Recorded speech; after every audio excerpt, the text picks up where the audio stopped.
Hello students, welcome to the class. I'm Yogita. Our subject is CNET Nursing Education for Nurses, and today we are going to discuss about evaluation, a principle as well as type. The principle evaluation is by definition.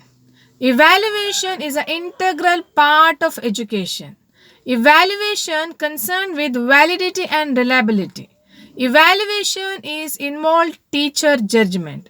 Evaluation is a process of continuous process of education system. Evaluation concerned with cognitive, psychomotor development of human beings. Evaluation of a student is involved at one point you are involving several appraisal. Evaluation is concerned with both qualitative and quantitative assessment. Evaluation is a reference with the specified outcome of education program. Evaluation is a continuous process which involved to identify the individual difference among the student. Evaluation is also determined how good the students is to acquire certain skills and certain educational aspects in a given limit of education program. Now, education evaluation is also attributed towards a certain need of an individual. It helps to disclose the personal responsibility and requirement of an individual. So, these all are the important principle of evaluation. Next, the types of evaluation. Now, mainly based on the time. Now, type of evaluation based on the time, we can make two evaluation, formative and summative evaluation. Okay, now as how I said, the evaluation based on the time, two type, formative and summative. Now, formative evaluation means it's the evaluation process. It's also called as ongoing process. It will happen throughout the program. It's not that only once you will do it and finish. It's just like throughout the year or throughout the program till the end you are making an evaluation. Now, for example, you look at your course when you join for a first year BSc nursing. It's not that you're having only one annual exam to write. You are writing many internal exams, model exams, practical exams. You are writing so many assignments, your clinical requirements. See, this all called as a formative evaluation. From time to time, you are evaluating. A teacher is evaluating a student. Once the student finished their medical surgical posting, a teacher is asking viva. Teacher is asking the students to present the medical surgical file. See, then they are evaluating. Yes, students have acquired the knowledge. After finishing pediatric, a same thing. After finishing psychiatric, a same procedure is followed. So this is what called formative evaluation. Now, the important characteristic of formative evaluation is it's a continuous process. It's flexible. See, sometimes students may not perform so well in the viva. You're asking question, then definitely that student may be good in doing the procedures. So we can accurately assess the knowledge by learning or by their performance. A teacher is able to assess them, so it is a flexible. Now, a formative evaluation can help the students to improve their performance. Maybe a student, their internal marks may be very poor in the first internal, but with the encouragement as well as with the proper guidance and counseling of that particular students, then definitely students can learn better and acquire a better score in the second internal exam. So it will be a continuous program. Also, this formative evaluation will help the individual to improve themselves. It give a self confidence to the individual. Definitely when the student consistently getting a pass marks in the internal exams, definitely they will get a confidence that yes, of course they can write well in the final exam. So that confidence is gaining with the help of formative evaluation. Now, next is summative evaluation. Now, summative means at the end we are evaluating. At the end of that particular program, we are just assessing whether particular students or any program has got success or not. For example, your final annual exam what you're writing. Now this is called a summative evaluation. At the end of your first year, second year, third year, fourth year BSc nursing, you are giving a final exam. You are learning everything from the beginning. All the chapter from 1 to 10 you're learning. You are giving a practical exam of all the practical what you studied in that particular year. Then you're giving your exam and you are getting a result. Pass, ya fail, you met the criteria, whatever. See, this result is called a summative evaluation. It helps us to identify what the level of the particular students, whether they acquired that first year knowledge and whether they can promote to second year. See, this can be assessed with the help of summative evaluation. Now, the character of summative evaluation is it is at the end. This we are doing at once to understand whole educational program outcome.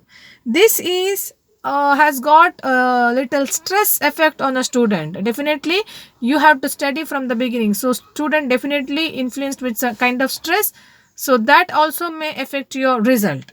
Then it is concerned with the broad range of issues, like you need to study everything.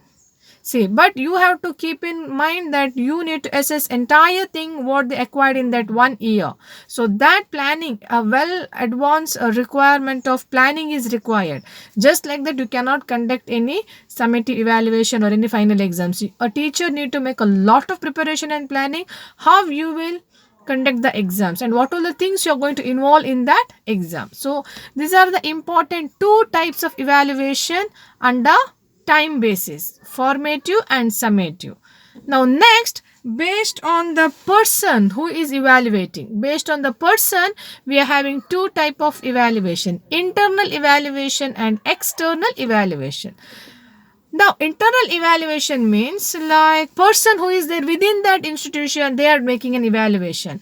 I can give you an example, like if you are writing a practical exam, your internal practical examiner. See, definitely when you give your practical examiner, internal practical examiner will be from your school only. That means now if I teach fundamental of nursing in my school, when we have an exam, then I will be the internal examiner. See, for my student, I am the internal exam. See, this is called internal assessment. Now, a teacher, one who know the students, evaluating the students and giving a criteria, criteria or credit points or any marks.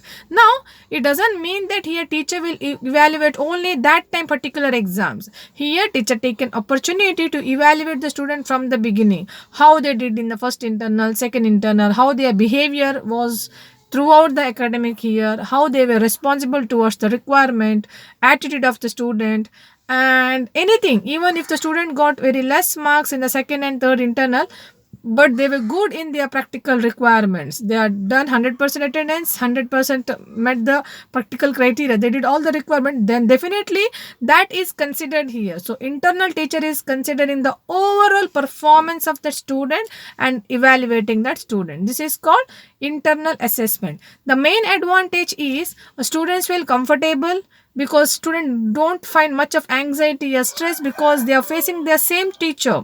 So it will be the exam is conducted in quite a relaxed manner. Then definitely a student can perform better because they know the person, they are confident to present their answers, and it also helps the students to acquire more marks because the throughout year performance is evaluated. Then the next is disadvantages. One thing, teacher can make a misuse of that. If the teacher doesn't like the student, teacher may not give the marks, or teacher already may have a bias. Oh, this girl is nothing, from last 2 exams she has not written well, this exam, final exam also she is not going to do well. See, already teacher is pre-planned or preoccupied with her ideas, then even the student does well on that day, teacher may not be satisfied. See, such kind of personal conflicts, your bias will influence the teacher. Then what else? Okay, then definitely teacher may do kind of malpractice. Chances are there. I'm not saying 100%, but these all are the possibilities with the help with the internal assessment. Now, external evaluation. That means someone from outside of your institution coming for the evaluation. Now, for example, tomorrow when you have your practical exam, I am coming as an examiner. Then I am the external examiner for you. I don't belong to your institution. I am not working in your school. If someone else from other school, other college coming to your college, then I will be the external examiner, external person who is making an evaluation. So this is called external evaluation. Now, here the advantage is there will be a fair judgment. See, I don't know anyone in your school, so definitely when I come, I will not have any kind of personal bias, yeah, any kind of grudge or anger. So I will be making a fair evaluation. So definitely in external evaluation there will be a fair evaluation. Then students can acquire exact marks or credit based on their performance level.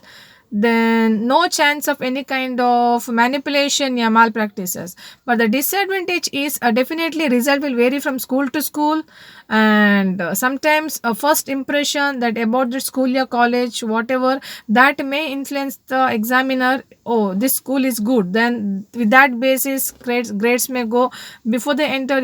I heard something bad about this school, then with that grade the score may go. Maybe an examiner may be tired because of the travel, or maybe exhausted with all the routine work, yeah, extra load of work. Then there is just asking question, yeah, making the students to write too much. Something can happen.